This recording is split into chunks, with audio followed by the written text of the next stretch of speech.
Welcome to 5-Minute Fundamentals. This short lecture provides an overview of key concepts from Pearson's medical language, Immerse Yourself, by Susan M. Turley. Please note, this is a brief summary. It's not a replacement for the full review. For deeper understanding, examples, and practice, be sure to read the textbook and explore the complete resources available on Pearson's MyLab. Now, let's scrub into today's 5-minute focus. The first step in mastering medical language is the understanding of the 5 core skills involved.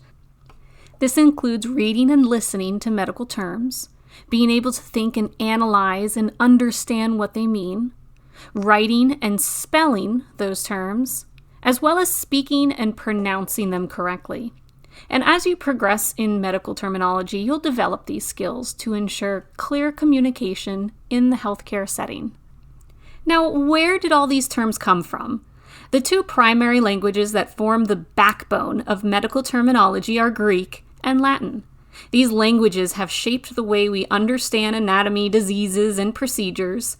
Understanding their origins will help you see the logic behind many medical terms. Some words are identical to the original Latin or Greek words, but others might just be similar. And of course, not all these words are from Greek and Latin. They could also come from Old English, Old Dutch, and even Old French, and many other possibilities. In medical terminology, there are some rules to follow when changing a word from singular to plural. For English medical nouns, most plural forms are by adding an S at the end. For example, gland becomes glands, or hormone becomes hormones. However, for words ending in Y, we change the Y to IES. For example, artery changes to arteries, and ovary to ovaries. For Greek and Latin words, it's a bit more complex. So go ahead and pause this video and read through the 4 rules for forming plurals in the Greek language. Next, we have Latin, which actually has 5 rules for forming those plurals. So once again, pause the video, write these down, start memorizing.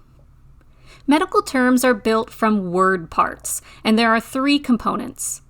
The prefix, which comes at the beginning of the word, modifies its meaning. So for example, hypo, meaning below or under. Then you have the combining form. This is the central part of the word that carries the core meaning. For example, cardio, meaning heart. And then finally, you have that suffix. This is at the end that alters the meaning of the combining form. So for example, itis means inflammation. Let's look at an example of putting together a word with a prefix, combining form, and suffix. Here we have the prefix of peri, and peri means around. The combining form is cardio, which means heart, and then the suffix al, which means pertaining to. So when you put these 3 words together, it means pertaining to around the heart, pericardial. So what happens when you put 2 pieces together where the suffix begins with a consonant? Well, what happens here, we'll use this as an example. Cardio just attaches on to logy. So you have cardiology, which is the study of the heart. So what happens when that suffix begins with a vowel? So in this example, we're going to use cardio as the combining form, meaning heart, and then the suffix ac, meaning pertaining to. What's going to happen is that O is going to be cut out of the word, and the word changes into cardiac, meaning pertaining to the heart. I'll leave you with this final thought. Correct spelling and pronunciation are crucial.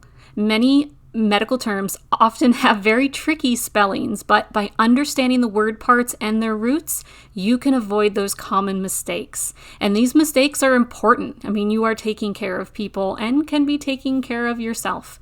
So always check guides to ensure you're saying the word correctly.